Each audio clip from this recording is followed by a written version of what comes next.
हो.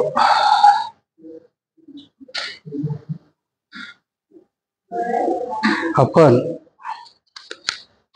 विमत्ती छेदन प्रश्न संपवलेत आणि आता मेंढक प्रश्नामध्ये आपण प्रवेश करतो.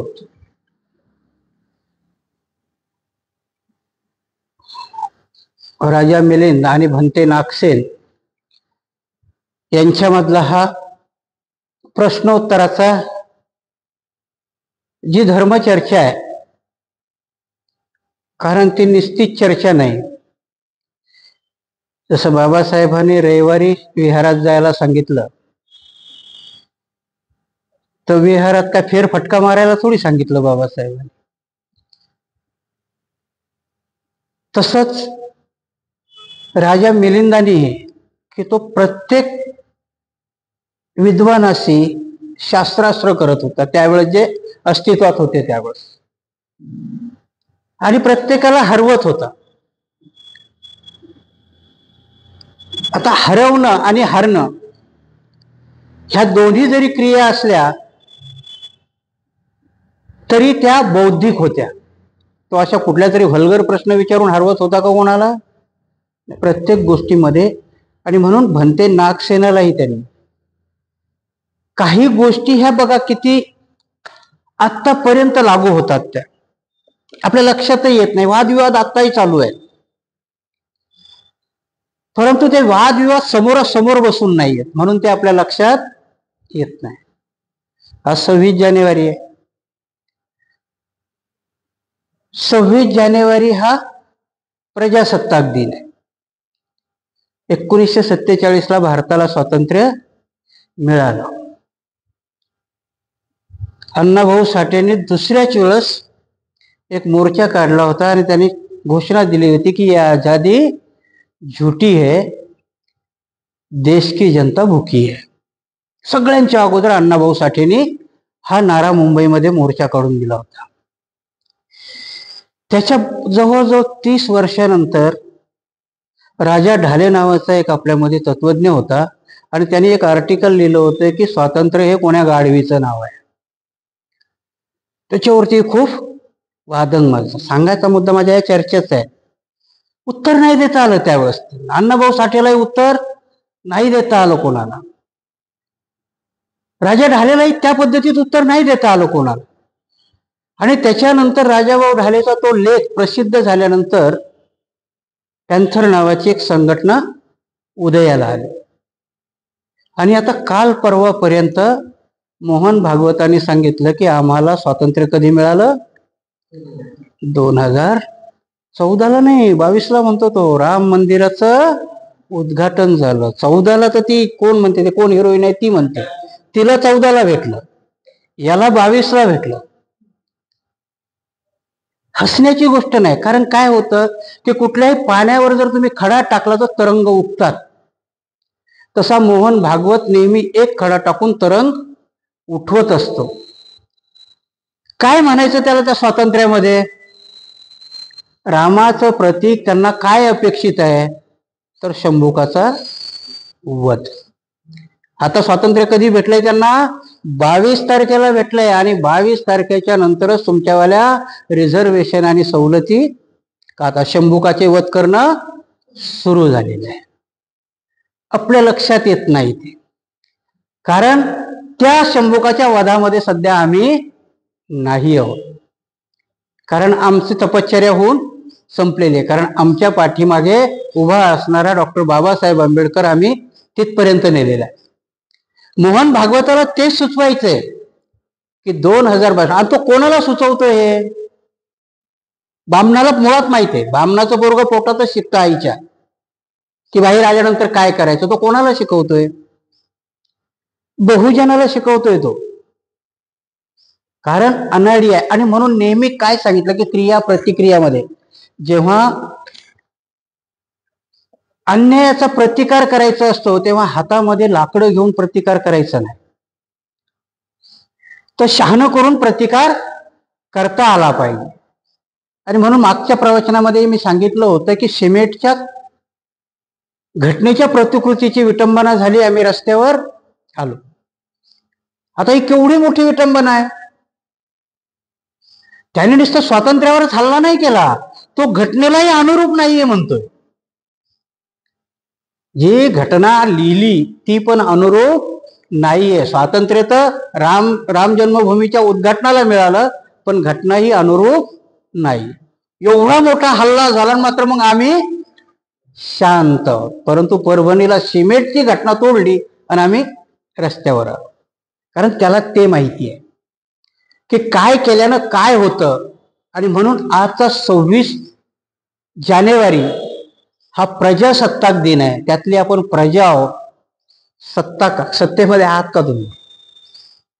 मग मोहन भागवत स्वातंत्र्याविषयी म्हणतोय, तुम्ही सत्ताकाविषयी बोला ना. आहेत का तुम्ही प्रजासत्ताकामध्ये?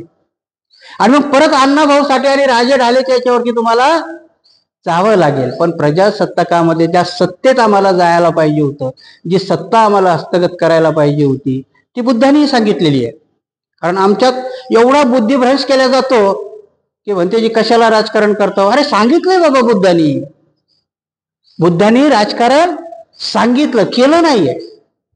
कारण त्यांना राजकारण करायचं असतं तर राजा होऊनच बसले असते ना. पण राज्य कसं करावं हे त्यांनी सांगितलं. त्यालाच तर राजकारण म्हणतात ना. कारण आमची आणि राजकारणाची भेटच नाही. खरं म्हणजे आम्हाला राजकारण कळतच नाही. जे कोणी म्हणतात ना आमचे नेते असो कोणी असो हे राजकारण करत नाही. मागच्या प्रवचनाच्या वेळेस मी सांगितलं होतं की पोचीराम कांबळे झाला, वाघमारे झाला, आम्ही त्या गेटवरती जाऊन त्यांना फुलमाला घालतो. पण पोचीराम कांबळेचं गावच आम्हाला माहिती नाही. पोचीराम कांबळे कोण होता हेही आम्हाला माहिती. आता थोडीशी प्रगती झाली. आता सूर्यवंशीच्या हिताकरता बाळासाहेब आंबेडकरांनी आवाहन केलं आणि गव्हर्नमेंटच्या 10 लाखापेक्षा 25 लाखाचा निधी त्या बाईपर्यंत आजपर्यंत पोहोचला. चांगली कृती आहे. कारण का आता त्यांना वाटेल की नाही हे बौद्ध आमच्या पाठीमागे उभे राहतात, आमच्यावाला मरण व्यर्थ जात नाही. आतापर्यंत काय होत होतं? पोचीराम कांबळे मातंग आहे ना, आम्ही फक्त गेटवरती त्याला हार घालत राहिलो म्हणून बाकीचे मातंगही म्हटले. एक मेला त्याला काय मिळालं आहे की नाही. आणि म्हणून तो समाज म्हणून आम्हाला प्रजासत्ताक व्हायचं असेल, आजही तुम्हाला प्रजासत्ताक नाहीये. मोहन भागवत जसा म्हटला ना, त्याला स्वातंत्र्य 22ला मिळालं, अजून आम्हाला मिळालंच नाही. जर विचार केला तर तुम्हाला स्वातंत्र्य अजूनही मिळालं नाहीये. ते बाबासाहेबांचे उपकार घटनेत घातलं म्हणून तुम्ही कसे तरी जिवंत आहात. बाबासाहेबांनी ते जर नसतं घातलं तर आजपर्यंत आम्हालाही स्वातंत्र्य नव्हतं किंवा प्रजासत्ताक तर अजूनही नाही तुमच्या नावावर. आणि म्हणून तो संघर्ष आता तुम्हाला अजूनही करायचा आहे. तोच प्रश्न इथे मिलिंद प्रश्नामध्ये सांगितलेला आहे की काय विचारतो तो राजा मिलिंद प्रश्न नागसेनाला की जेव्हा हे विमुक्ती छेदन प्रश्न संपतात तेव्हा तो मेढक प्रश्नाशी जातो. प्रश्न संपले तो रात्रभर विचार करतो की बऱ्याचशा ठिकाणी विसंगती आहे. ही विसंगतीच आहे ना की प्रजासत्ताक तुम्ही मोठ्या अभिमानाने मान्य करता आणि जवळजवळ तुमच्या झोपडपट्ट्यात जास्त होतो. प्रजासत्ताक स्वातंत्र्य दिन कुठे जास्त मानला जातो? मोठ्या बंगल्यावाला टाटा बिर्ला कधी जास्त मानत नाही. त्यांना माहिती स्वातंत्र्य काय आहे ते तुम्ही मानता, ते मानतात. तुमच्या माहिती करता सांगतो की आजही 15 ऑगस्ट आणि 26 जानेवारीला सत्यनारायणाची पूजा घातल्या जाते. कारण त्यांना ते स्वातंत्र्य तिकडे वळवायचंय. तुमचा महत्वाचा पाठ त्यांना काढूनच घ्यायचा आहे. आजपर्यंत 26 जानेवारी प्रजासत्ताक काय आहे नेमकं, ह्या दिवशी बाबासाहेबांनी लिहिलेली घटना किंवा बाबासाहेबांनी ड्राफ्ट केलेली घटना आज लागू झाली हे बरे आजपर्यंत कोणाला माहितीच नव्हतं. तो तिरंगा फडवायचा. आणि परत काही गोष्टी सांगतो एवढ्या रूढ केल्या. तिरंगा म्हणतात, तिरंगा नाही तो चौरंगा आहे. त्याच्यामध्ये चक्र जे आहे ते निळ्या रंगाचं आहे. पण आजही आम्ही म्हणताना फक्त तिरंगाच म्हणतो. म्हणजे तुमची उपेक्षा कुठून केल्या जाते? झेंड्यावरनं. त्या तिरंगा घालण्याकरता बाबासाहेबाला त्या लोकसभेच्या 1 दिवस खर्ची करावा लागलेला आहे. कारण तिथे चरखा घालायचं होतं. जवळजवळ 55 मिनिटाची डिबेट त्या चरख्यावरती आहे. आणि त्या चरख्याला उत्तर देताना बाबासाहेबांनी 42 मिनिट खर्च केलेले आहेत त्याच्याकरता. आणि हे अशोकाचं चक्र घातलेलं आहे तिथे. आणि तरी आम्ही त्याला आज तिरंगा म्हणतो. तो चौरंगा आहे. काही गोष्टी अशा आहेत की आजही आम्हाला प्रजासत्ताकामध्ये आम्ही कुठे आहोत याचा विचार करायला आमच्याजवळ वेळ नाही. आणि मग प्रजासत्ताक म्हणजे काय? तर आम्ही प्रजा आहोत ना. घनराज्य होती. बाबासाहेबांनी घटना ही विनयपिटकातून प्रेरित होऊन घेतलेली आहे. आणि आजही आम्ही ते गणतंत्र म्हणत असताना किंवा प्रजासत्ताक म्हणत असताना आम्ही स्वतः त्यातली प्रजा आहोत हे विसरून गेलो. कारण जेव्हा प्रजासत्ताक आहे, प्रजेची सत्ता आहे, तर त्यातला आमचा हिस्सा कुठे आहे? आम्ही कुठे आहोत?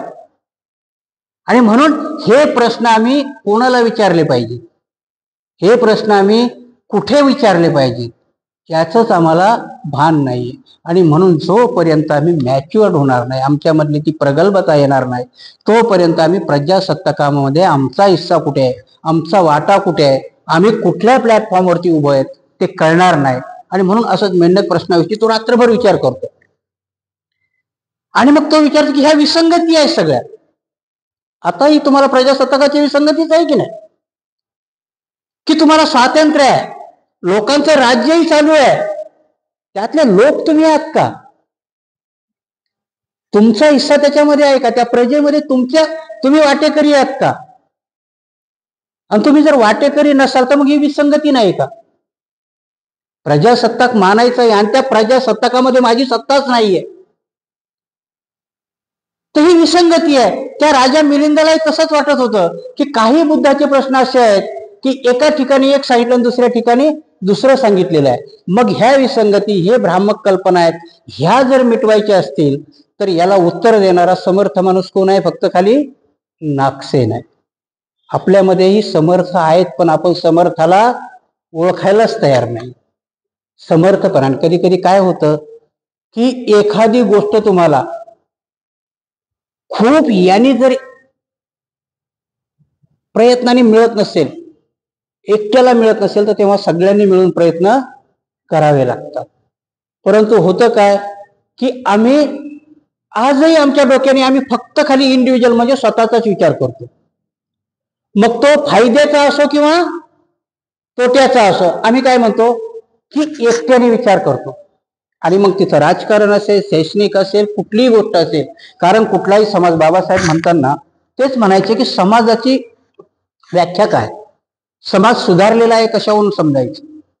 समाज सुधारलेला बाबासाहेबांनी व्याख्या केली होती स्त्रीकडे बघून, की ज्या समाजातली स्त्री दक्ष आहे, सगळं आहे, तर तो समाज पुढारलेला समजायचा.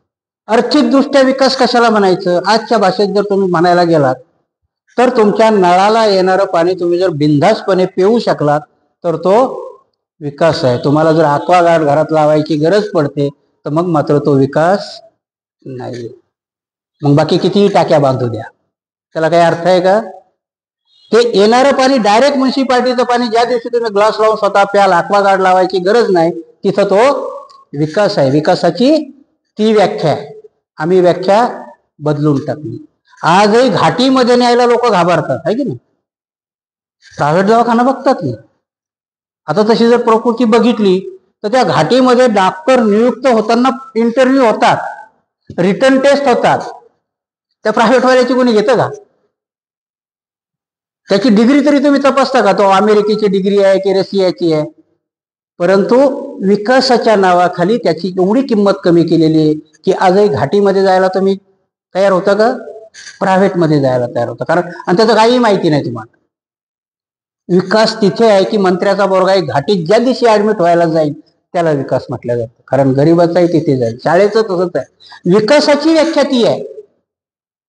तीच व्याख्या तुमच्या आध्यात्मिक जीवनालाही लागू पडते. बाबासाहेब त्याच वेळेस म्हटले होते की ज्या समाजामध्ये 5 डॉक्टर, 5 वकील, 5 इंजिनियर असतील, त्या समाजाकडे डोळे वाकडे करून बघायची कोणाची हिंमत होणार नाही. बाबासाहेबांची व्याख्या चुकीची ठरली की नाही? आज आपल्याकडे किती जर इंजिनियरही काढले तर मला वाटतं जर कापले तर एक नदी पूर्ण रक्तानी भरेल, एवढे इंजिनियर आहे. डॉक्टरही काढले तरी तेवढे भरतील आणि तरी आमची खैरलांजी होते. वकीलही आहेत ना तेवढे, तरी आमची खैरलांजी होते. कारण का? कारण त्या सगळ्यामध्ये या 3 वंशाचे लोक सामील. जोपर्यंत हे संपणार नाही तोपर्यंत तुमच्याकडे वाकड्या डोळ्यांनीच काय तर दोन्ही वटारून डोळ्यांनी बघायची हिंमत त्यांची होत राहील. आणि म्हणून ह्याच प्रश्नावरती राजा मिलिंदाने त्यांना विचारलं होतं की अध्यात्माकडे बघता नाही का नाही होत? तुमच्या बौद्ध धर्माचा विकासही का होत नाही?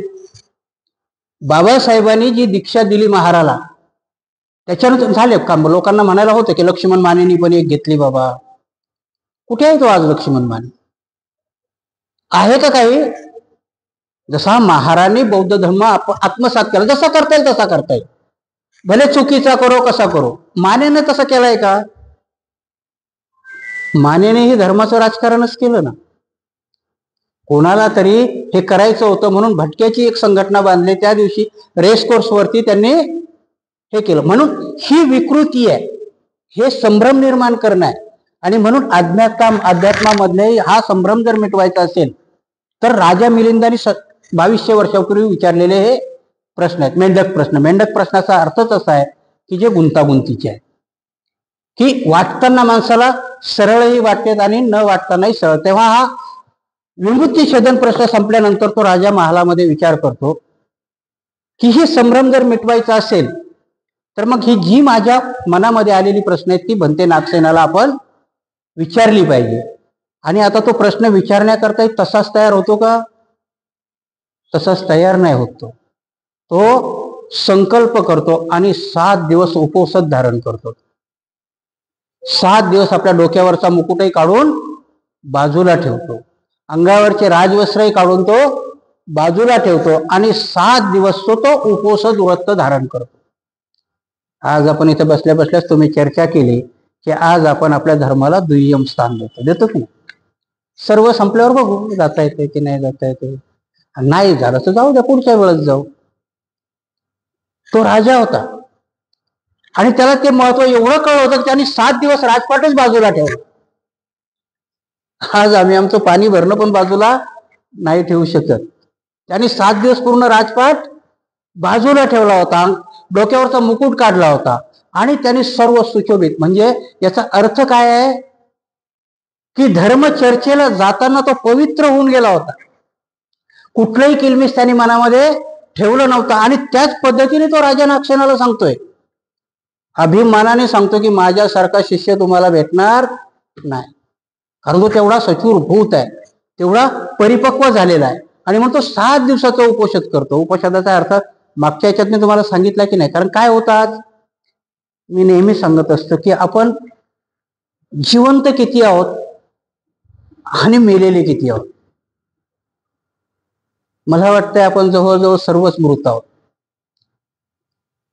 कारण मेलेला माणूस जिवंत माणसाला जागवू शकत नाही आणि जाळूही शकत नाही, पण जिवंत 4 माणसं हजारो लोकांना जाळू शकतात, है की नाही? केवढी पटकी येऊ द्या, 4 जण असतील की उचलून आपलं नेऊन गाडणं हो का जाळणं हो करू शकतात ना. तीच व्याख्या आहे समाजामध्ये की जर जागृत आणि जिवंत माणूस 1000 मुर्द्याला वाटेवर आणू शकतो, फक्त ते 4 जणाला जागृत करण्याची गरज आहे. आणि आपला तोच प्रयोग आहे की आपल्या ह्या प्रयत्नातून आपण 2-4 जरी जागृत करू शकलो, होईल लढाई लंबी होईल परंतु चालत राहील. त्या लढाईमध्ये आपला वाटाही मागच्या प्रवचनात जसं मी सांगितलं तो चिमणीचा वाटा, आपण तो उचलूया. आणि म्हणून तो राजा मिलिंद 7 दिवस उपवास धारण करतो. उपवासाचा अर्थ आता तुम्हाला माहिती आहे की नाही माहिती नाही. भगवंताच्या काळामध्ये विशाखा होती, अग्रसेविका म्हणून. विशाखाचं नाव तुम्ही ऐकलं असेल.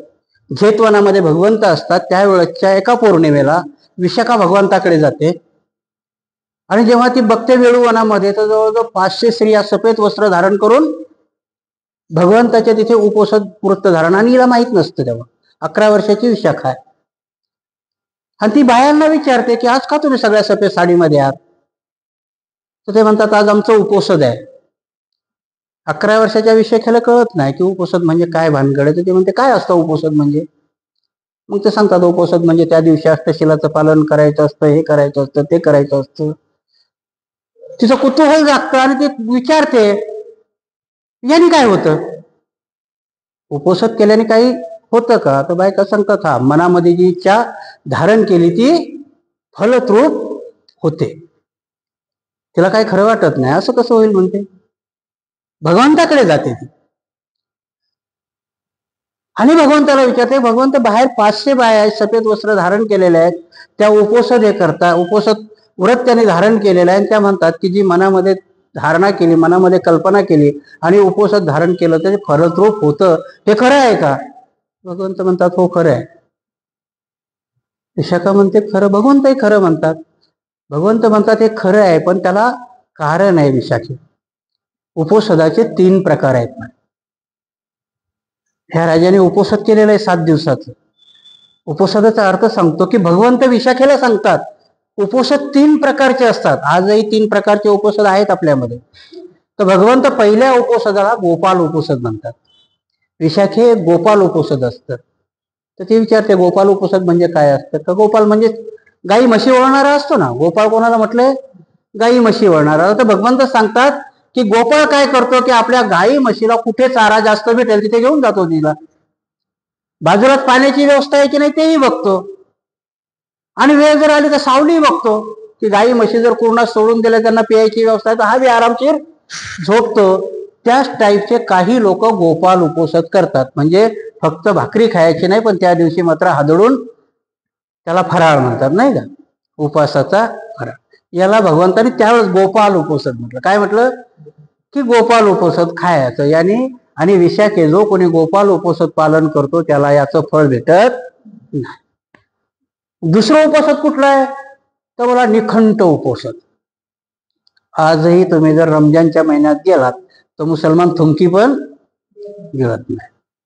त्याला काय म्हटलं? निखंट. आजही नवरात्रात काही काही बाया निर्जला उपवास धरतात, है की नाही? पाणी पण प्यायचं नाही म्हणतात. आणि पाणी नाही प्यायचं. कुठले? एकादशी कधी कधी असतात त्यांच्यावाल्या. लहानपणी आता तुम्ही धरल्या की नाही, पण आम्ही धरायचो. कशा करता? फक्त फराळ खायला मिळायचा त्या दिवशी. साबुदाणा बिबुदाणा द्यायचे आई वडील म्हणून. तर तो फराळ खाईपर्यंत आम्ही धरायचो उपवास, आणि नंतर मग सोडून टाकायचं. भगवंत त्यावेळेस सांगतात की तो निकंठ म्हणजे कोणी कोणी पाणी पण पित नाही असा उपवास करतात. म्हणून शरीराला वेदना देण्यात विशाखे याचाही काही उपयोग होत नाही. मग विशाखा विचारते की तिसरं उपोषद कोणतं? तर मग ते सांगतात की आर्य उपोषद आहे. आर्य उपोषद म्हणजे त्या दिवशी तुम्ही अष्टशिलाचं पालन करायचं. पंचशील तर सगळ्यांना माहिती आहे, पंचशील सगळेजण पाळतात ना. मग अजून तिसरे शील कोण आहे? की ते अष्टशिलामध्ये जे आपण म्हटलं की मी व्यभिचार करणार नाही, तिथं ब्रह्मचार्य फक्त खाली. बाकी विकाल भोजन आहे, उचाशयना महाशयना आहे, आणि दागदागिना घालणार नाही अंगावर. विकाल भोजन म्हणजे त्या दिवशी मी जे खाते तेच खाईल, फक्त वेळेच्या आत खाईल. कारण काय आहे याच्यानं? भगवान बुद्ध त्यावेळेस सांगतात की याने कुठलं कर्मकांड होणार नाही, पण त्या दिवशी तू जर विकाल भोजन केलं तर त्या दिवशी मात्र तुला ध्यान करण्यामध्ये कुठलाही आळस येणार नाही. ज्यावेळेस तू ध्यान करशील त्यावेळेस तुझी विभव तृष्णा ह्या नष्ट होऊन तू प्रज्ञामध्ये समाविष्ट होईल, आणि जो प्रज्ञामध्ये जातो तो इच्छित केलेलं फळ मिळाल्याशिवाय राहत नाही. म्हणून कुठलाही मुलगा व्यवस्थित अभ्यास केला तर परीक्षेत पास झाल्याशिवाय राहतो की नाही? कशाचं फळ आहे? उपोषदाचं, त्या प्रज्ञेच आहे. आणि म्हणून भगवंत सांगतात की उपोषदाचं फळ मिळतं, परंतु तो आर्य उपोषद केलं पाहिजे. तसाच हा राजा मिळेल 7 दिवस उपोषद धारण करतो, आणि 8व्या दिवशी तो भगवान नागसेनाकडे जातो, आणि नागसेना समोर तो प्रश्न टाकतो की मला विमत्ती प्रश्न तुम्ही सगळ्यांची उत्तरं दिलेत, परंतु असा मी संभ्रमित आहे की मला काही गोष्टीमध्ये संभ्रम निर्माण होतो की एका ठिकाणी भगवंत वेगळं सांगतात आणि दुसऱ्या ठिकाणी वेगळं सांगतात. मग त्या प्रवचनामध्ये जसं सांगितलं, एक माणूस येतो आणि भगवंताला विचारतो की भगवंत ईश्वर आहे का? भगवंत त्याला म्हणतात नाही, ईश्वर काही नाही. दुसरा येतो, त्याला विचारतात भगवंत ईश्वर आहे का? ते म्हणतात हा आहे. म्हणजे हा दोन्ही संभ्रमाचा प्रश्न आहे ना. आनंद बाजूलाच असतो, आनंद विचारतो. भगवंत नेमकाच एक गेला, त्याला तुम्ही सांगितलं ईश्वर नाहीये, आणि एकाला सांगितलं ईश्वर आहे. कारण भगवान बुद्ध परचित्तगामी होते. भगवान बुद्धाने दोघांच्याही चित्तात डोकून बघितलं होतं की ज्याला सांगितलं भगवंताने की ईश्वर नाहीये त्याच्या चित्तात ते होतं, तो ईश्वराला मानतच नव्हता. म्हणून भगवंतांनी सांगितलं याच्यावर जास्त मेहनत करायची गरज नाहीये. परंतु दुसरा आला होता, त्याच्या चित्तात धारणा होती की काही ना काहीतरी. आताही लोक म्हणतात ना, हो हे ब्रह्मांड कसं चालतं, काही ना काहीतरी आहे. ईश्वर नसेल पण काही ना काही आहे. भगवंतांनी सांगितलं हो आहे, मग शोध. शोधत शोधत जाशील, भेटणार नाही तेव्हा बोंबलत वापस येशील. नाहीये म्हणून भगवान बुद्धाने कुठली मिथ्या नाही सांगितली, ज्याला त्याला. म्हणून लाखोच्या संख्येमध्ये ते एकाला ओळखत होते आणि त्याच्यावरच प्रवचन देत होते. त्या लाखामधला एक श्रोतापन्न किंवा अनागामी होत असे. म्हणून भगवान इथे हाही सांगतो की नागसेन बनतेजी की सगळं संभ्रम अवस्था आहे. ज्ञानी माणूस तर समजून जाईल. राजा मिलिंद म्हणतो मी समजलो काय, परंतु पुढे अस्तित्वात येणाऱ्या आपल्या धम्माला, आपल्या धम्माच्या आचरण करणाऱ्याला आजही आपण का संभ्रमित आहोत? कारण बाबासाहेबाची घटना कशी तयार झाली हे कोणालाच माहित नाही ना. अभ्यास करायची आम्ही तसदीही घेत नाही आणि माहीत नसल्यामुळे पुढच्याला उत्तर देता येत नाही. कारण पुढचा लगेच तुमच्या पुढे प्रश्न, जातीला कशाला रिझर्वेशन पाहिजे हो? जो पैशाने कमजोर आहे, गरीब आहे, त्याला द्या. तुमच्याकडे उत्तर नसतं ना. असतं का उत्तर? तुमच्याही मनाला वाटतं हो खरं आहे, जो गरीब आहे त्याला द्यायला पाहिजे. अरे पण तो गरीब काय हे रिझर्वेशन तुमचा गरिबी हटवायचा प्रोग्राम आहे का? आज तुम्ही जर गेलात, द्रौपदी मुर्मू राष्ट्रपती आहे की नाही, फायनान्शियल स्टेबल आहे की नाही, पण तिला आजही मंदिरात जाऊ देतात का? मग केवढी श्रीमंत असली तरी तिला नकार कोणी दिला? कशामुळे दिलेला आहे? तिच्या जातीमुळे दिलेला आहे ना, का तिच्या पैशामुळे दिलेला आहे? कोविंद त्यालाही नव्हतं जाऊ दिलं मंदिरामध्ये. म्हणून इथे सांगतात की ही संभ्रम अवस्था जर मिटवायची असेल तर आपल्याला उत्तर देता आलं पाहिजे. म्हणून बाबासाहेबाच्या ह्या प्रश्नावरती तुम्हाला उत्तर देता आलं पाहिजे की हा गरिबी हटवण्याचा कार्यक्रम नाहीये. महाराला तो अस्पृश्य आहे म्हणून शिक्षणाचा अधिकार नाकारला होता आणि म्हणून त्याला रिझर्वेशन दिलं पाहिजे. त्यांना नाकारला होता का? ते गरीब त्यांच्या मस्तीने आहेत ना. मराठ्याला शिक्षणाचा हक्क नाकारला होता का? मग तो जर आता गरीब असेल तर त्याला दोष कोणाचा आहे? त्याच्या आचरणाचा आहे ना. पण इथे शिकायला तयार होते. शंभू तपस्या करत होता तरी त्याचा मुंडकं उडवला ना, आणि म्हणून त्याला दिलं पाहिजे. क्रेमिलियर वरती तुम्हाला बोलता येत नाही, कारण हे संभ्रम आहेत. मिलिंद प्रश्न जर समजून घ्यायचा असेल तर त्यावेळेचे संभ्रम हे आध्यात्मिक होते. आजचेही संभ्रम आध्यात्मिक आहेत, आर्थिक आहेत, सामाजिक आहेत. हे संभ्रम मिटवण्याकरता जसा राजा मिलिंदांनी प्रश्न विचारला तसे आता आम्ही त्या प्लॅटफॉर्मवरती प्रश्न विचारले पाहिजे. जर आध्यात्मिक आहे तर भांडवून सोडलं पाहिजे भिक्षू लोकांना, द्या आम्हाला याची उत्तर. नसतील देत तर बाबा नुसते विहारातच बसा, मग बाहेर नका. राजकीय प्लॅटफॉर्मवर भंडावून सोडलं पाहिजे. आमच्या नेत्याला बीजेपीत गेला त्याने दुसऱ्या दिवशी राजीनामा देऊन बाहेर आला पाहिजे. नाही भंडावून सोडत, आपल्या अर्धे आम्ही त्याच्या पाठीमागं असतो जिंदाबाद मुर्दाबाद करायला. प्रश्न विचारतच नाही ना तुम्ही प्लॅटफॉर्मवरती. आध्यात्मिक लेवलवरती तुम्ही भंते गुरुला नाही विचारत, राजकीय लेवलवरती आमच्या नेत्याला विचारत नाही, आर्थिक लेवलवरती आमच्या शिकलेल्या लोकांना तुम्ही विचारत नाही. तुमचा भालचंद्र मुनगेकर मोठा अर्थशास्त्रज्ञ आहे म्हणतो ना, विचारले का प्रश्न तुम्ही त्याला? नियोजन मंडळाचा अध्यक्ष होता. थोरात विचारले का तुम्ही त्याला प्रश्न? नव्हते तुमच्याकडे असं नाही. गेलाय का समाज? बाबा आम्हाला नाही कळत ते अर्थशास्त्र. सांग ना, बाबासाहेबांनी सांगितलेलं अर्थशास्त्र आम्ही कसं वापरायचं ते. तर आमच्या नेत्याच्या पुढे जाऊन बसा ना. असं आम्हाला दोघलं राजकारण नका सांगू. बाबासाहेबांनी कसं सरळ राजकारण सांगितलं तसं सांगा ना आम्हाला. भिक्षूलाही विचारा, भारतीय बौद्ध महासभेलाही विचारा, त्रिलोक्य महासंघावाल्यालाही विचारा, नाही तर नाटकं नका करू म्हणायचं. आम्हाला सरळ मार्गाने सांगा काय आहे ते. जसे मिलिंदांनी प्रश्न विचारले म्हणून मी तुम्हाला सांगितलं निरर्थक प्रश्न नको. प्रश्न ते भिडणारे जर असतील आणि खरोखर भिक्षू त्या लेवलचा असेल तर भिक्षू उत्तर देईल तुम्हाला, किंवा सांगेल नाही मलाही तयारी करायची, आपण सगळेजण मिळून तयारी करूया, त्या लेवलवरती जाईल.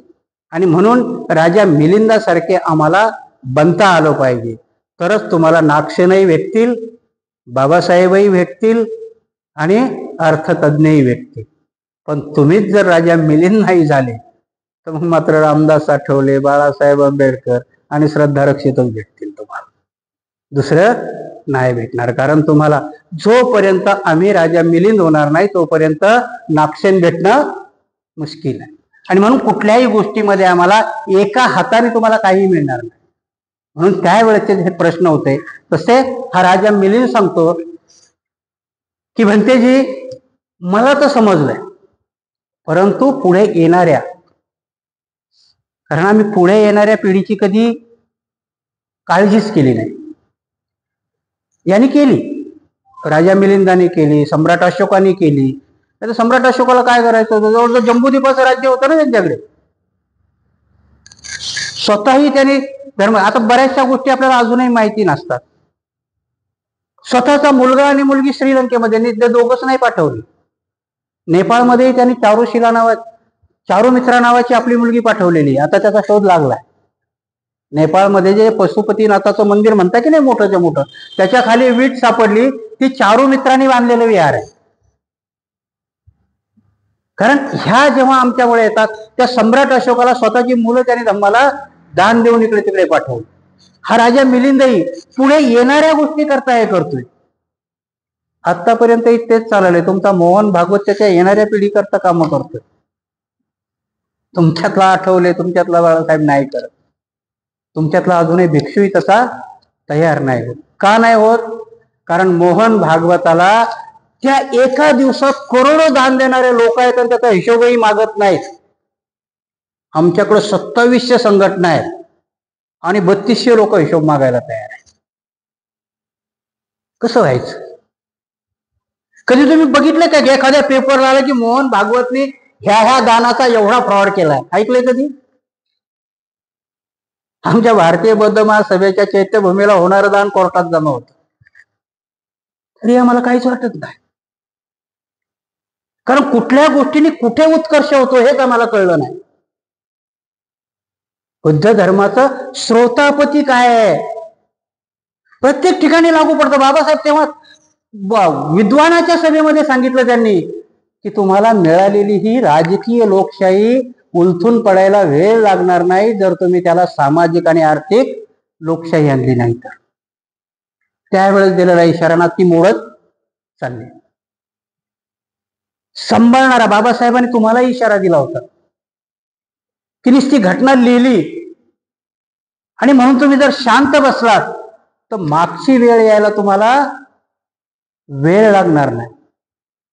आजही तुमच्या कमरेला झाडू आलाय तो तुम्हाला दिसतच नाही.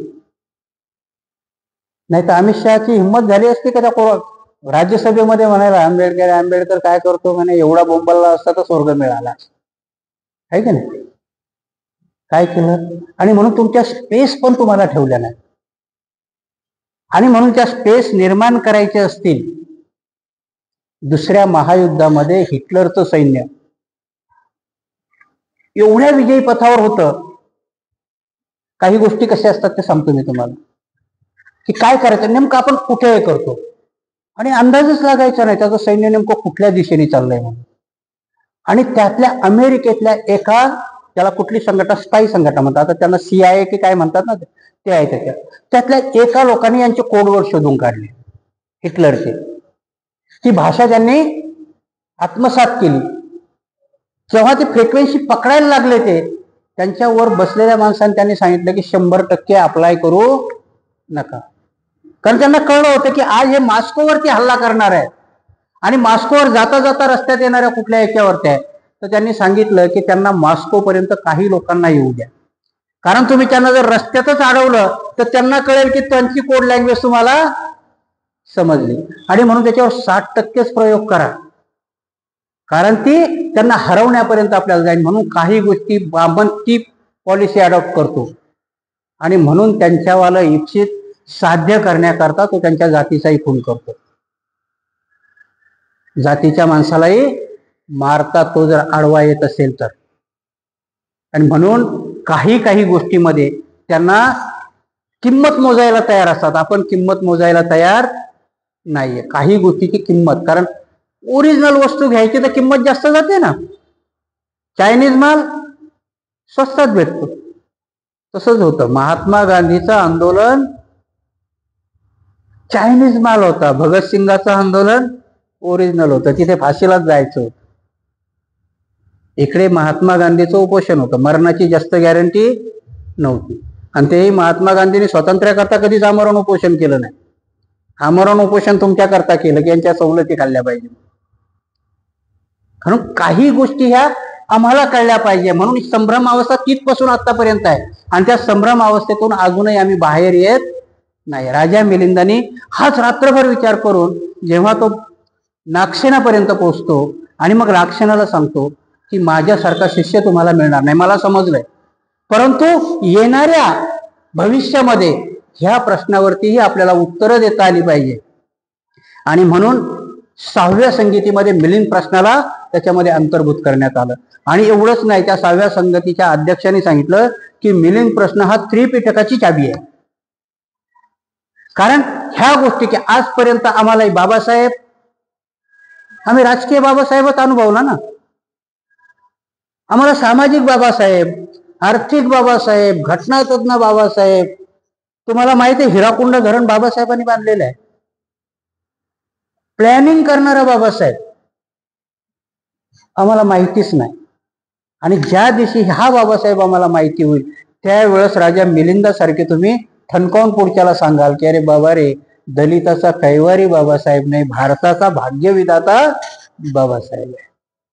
हे ज्या दिवशी तुम्हाला सांगता येईल त्या दिवशी आम्ही मिलिंद प्रश्न व्यवस्थित समजावून घेतला असं होईल. आणि म्हणून हा राजा मिलिंद नागसेनाकडे जातो आणि नागसेनाला म्हणतो की भंतेजी, माझ्या मनामध्ये असे मेंढक प्रश्न म्हणजे गुंतागुंतीचे प्रश्न आहेत आणि त्याची उत्तरं तुम्हीच देऊ शकता. आजच्या ह्या जम्बूद्वीपामध्ये लायक कुणीही नाही.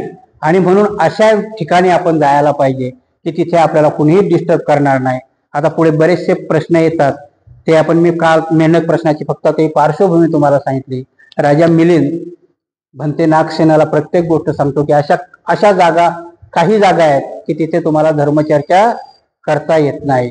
अशी काही माणसं आहेत की ती माणसं जर सोबत असतील तर धर्मचर्चा करता येणार नाही. आपण याच्यावरती उद्या पुढच्या येणाऱ्या रविवारी चर्चा करूया. आज आपण एवढंच.